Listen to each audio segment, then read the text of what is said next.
ஏமாம் ரயில் news viewers வணக்கம். நம்ம ஊரில் எல்லாம் 50 ரூபாய் கொடுத்து 10 ரூபாய்க்கு கொத்தமல்லி கேட்டால் சில்லறை இல்லைன்னா கூட 4 கடை தள்ளி போய் வாங்கி கொண்டாந்து கொடுத்துருவான். मैं इसको 50 रुपया दिया, बोला कांदी वाली रिटर्न देने, और भाई बोल रहे छुट्टा नहीं है, जबकि वहाँ पे पूरा 20-20 का बंडल पड़ा हुआ। अब देगा तू कैसे कि नहीं देगा, मैं देखता हूँ। चल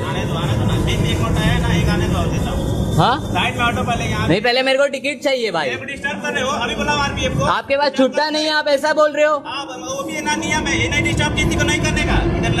डिस्टर्ब कोई नहीं कर रहा भाई, मेरे को भी अपना ही काम है, मैं इसके लिए टिकट लेना है। तो तुम छुट्टा नहीं दे भाई, छुट्टा नहीं दे रहे बोल रहे, गांधी वाली रिटर्न चाहिए। மும்பையில் புறநகர் ரயில் நிலையத்தில் 50 ரூபா காசை கொடுத்து 10 ரூபாய்க்கு காண்டிவாலி ஸ்டேஷனுக்கு ரிட்டர்ன் டிக்கெட் கேட்குறான். டிக்கெட் கொடுக்குறவர் 10 ரூபா காசு இருந்தால் விட்டு டிக்கெட் தரேன்ட்டார். டிக்கெட் கொடுக்குற ஒரு டேபிளில் வந்து 20 ரூபா பண்டில் 50 ரூபா பண்டில்லாம் இருக்குது. இதை பார்த்துட்டு அவன் கொலைகாண்ட் ஆகிட்டான். 20 ரூபா பண்டில் வச்சுருக்கீங்க, சில்லறை கொடுத்தான்னு கேட்குறான். உனக்கு சில்லறை கொடுக்குறதுக்கு அவெல்லாம் நான் வேலைக்கு விளாண்டான்ட்டான். டிக்கெட் கொடுக்குற ஆள் ரயில்வே போலீஸை கூப்பிடுவான்னு மிரட்ட ஆரம்பிச்சிட்டான். பக்கத்து கவுண்டரில் உட்காந்துருக்கவங்க எழுந்திரிச்சு வந்து, எப்பா ஜிபே பண்ணிட்டு போப்பா அப்படின்னு சமாதானம் பண்ணியிருக்காங்க.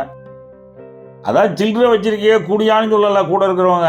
ஏன்னா இந்த ஆள் கிறுக்கு போயிடலாம் போல் இருக்கு, ஏன்டா அம்புன்னு சொல்லிவிட்டு பாசஞ்சரை ஜிபே பண்ணுன்னு சொல்லிட்டு போட்டாங்க. கியூவில் பின்னாடி நின்ன பையனை இதை வீடியோ எடுத்து விட்டான். எடுத்தவன் சும்மா இருக்கக்கூடாது, அதை சோசியல் மீடியாவில் போட்டு விட்டான். மும்பை கம்ப்யூட்டர்ஸ் எல்லாம் கூடி கும்பி அடிக்க ஆரம்பிச்சிட்டானுவான். ரயில்வே எங்களை கேவலமாக நடந்ததுன்னு இதுக்கு ரயில்வே அமைச்சர் தான் பதில் சொல்லணும்ட்டானுவான்.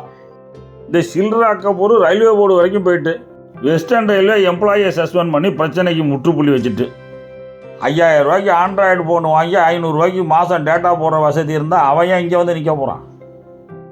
500 ரூபாயா கொடுத்து டிக்கெட் கேட்டான், 50 ரூபா கொடுத்து டிக்கெட் கேட்டான், கொடுத்து தொலைஞ்சிருந்துருக்கலாம்.